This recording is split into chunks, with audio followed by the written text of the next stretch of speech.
দুনিয়ার জমিনের মধ্যে মুসলমান ওই রাসূলকে তোমরা কষ্ট দাও, দুনিয়ার জমিনের মধ্যে জেনে অজান্তে জানা অবস্থায় অজানা অবস্থায় ওই রাসূলকে তোমরা কষ্ট দাও। হে মুসলমান,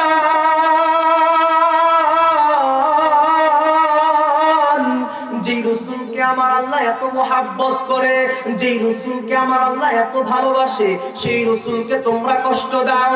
আমার আল্লাহ বলে আমি আল্লাহ বরদাস্ত করতে পারি না।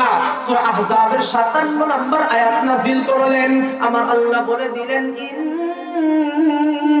ইন্নাল্লাযীনা ইউযুনাল্লাহা ওয়া রাসূলাহু লা'নাহুমুল্লাহু ফিদ দুনিয়া ওয়াল আখিরাহ ওয়া আ'আদ্দা লাহুম আযাবাম মুহিনা। আমার আল্লাহ বলে দেন ওই রাসূলকে তোমরা কষ্ট দাও। ইন্নাল্লাযীনা, নিশ্চয় যারা ইউযুনা কষ্ট দিল আল্লাহু রাসূল, আল্লাহ এবং তার রাসূলকে, আমি আল্লাহ বলে দিলাম লা'নাহুমুল্লাহু ফিদ দুনিয়া, তাদেরকে আমি দুনিয়ার মধ্যে লানত করি, অপমান করি, অপদস্থ করি, বেইজ্জতি করি। শুধু তাই না, ওয়াল আখিরা, ওই আখিরি জামানায় তাদেরকে অপমান করব, অপদস্থ করব, বেইজ্জতি করব, লানত করব। শুধু তাই নয়,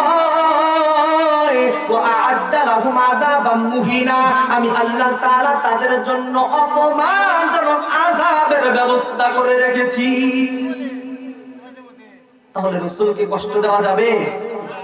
দুনিয়ায় যতদিন আমরা বেঁচে থাকব কোনো কারণে যেন ওই রাসূলকে আমরা কষ্ট না দেই, এই কথা আমাদের খেয়াল থাকবে তো ইনশাআল্লাহ। রাসূলকে কষ্ট দিলে আমার আল্লাহ কষ্ট পায়, ঠিক কি না?